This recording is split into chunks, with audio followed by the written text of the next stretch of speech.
I watch from my warm house. The fireplace keeps us nice and warm as winter releases its frozen tears upon the earth. I see its beauty and grace as each individual flake flutters freely down to the ground.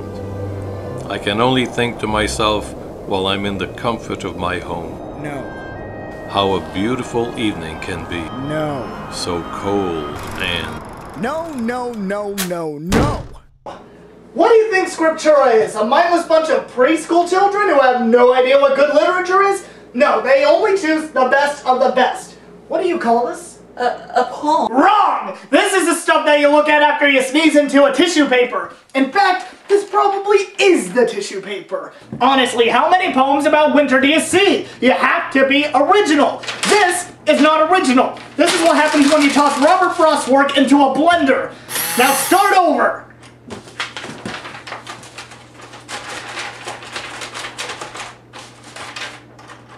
It was a very dark evening.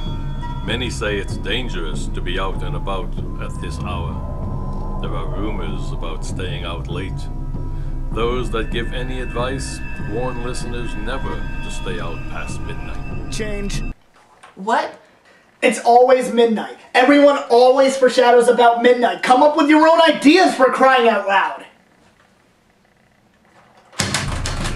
Never stay out on a full moon. Change. Never stay out past 11:36 p.m. Aye, but I had no other choice.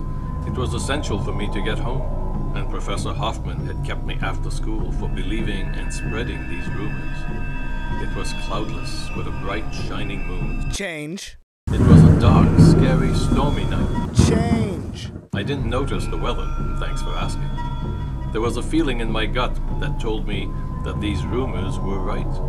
I knew for sure that tonight was the night of the wolf. Change. The night of the serial killer. Change. The night Mom cooks her special macaroni and cheese dinner. Okay, stop. What?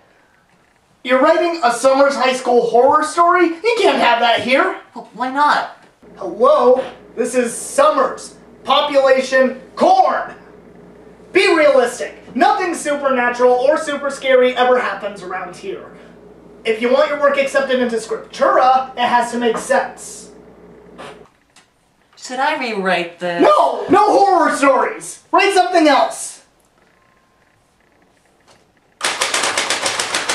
Detective Wilhelm was stuck in a scary situation. 18 hostages were trapped in a bank with a stick of explosives hidden somewhere in the building.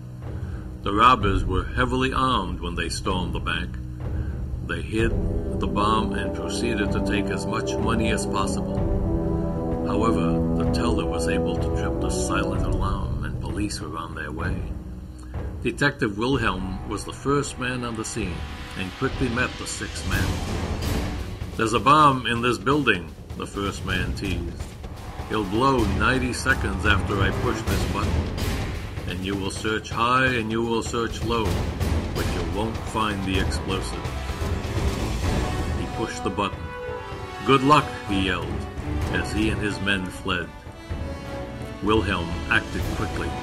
He began looking in anything that could be opened. There was no time to free the hostages. 60 seconds later, he thought about what the crook said. "High and low," he murmured to himself. The teller's counter. It was right in the middle of the ceiling and the floor. He ran over, opened the drawer, and found... You're kidding me. I step out of the room to get myself a donut. When I come back, I find you writing a thriller? Yeah. What you just wrote is the gooey stuff that comes out of an unshaken ketchup bottle. People don't want a thriller. Do you know anybody who would want to read a thriller? Well, all my friends love... Nobody! This is a different topic. Something people will appreciate. How about a tragedy? Yes, we're going back to the golden years of Shakespeare. Think of the most epic tragedy and let the typewriter do the rest. I was driving home last night when a deer jumped out in front of my car. It was a mother teaching its young how to walk when it noticed my headlights and... No, no, no, no. That's not a tragedy.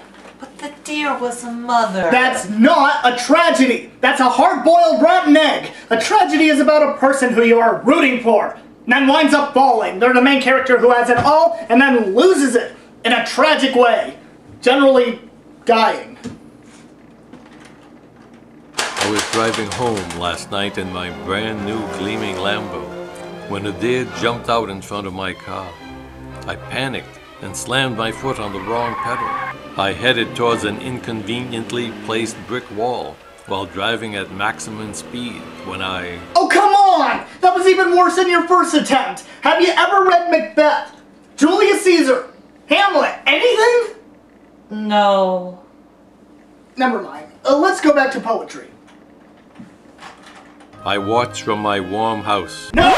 We are not going with your disgraceful Frost impersonation! We are writing a unique piece of art! Oh, how my heart beats whenever I see you. You make time stop whenever I hear you. Oh, if only you know how much I love you.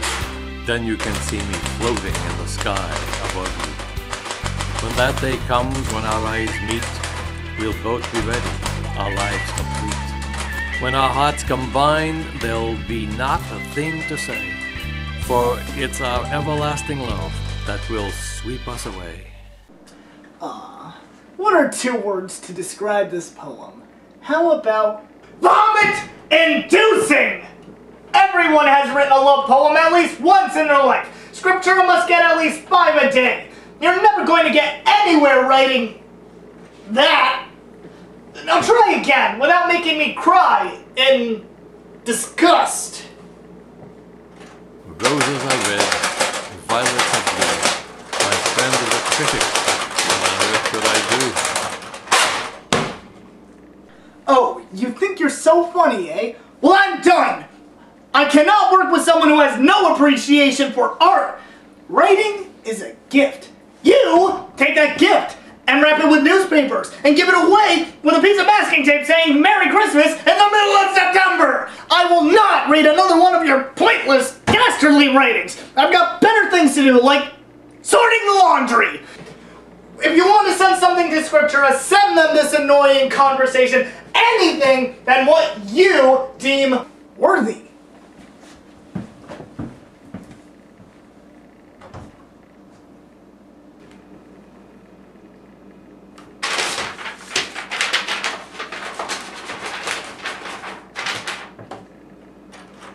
I watched from my warm house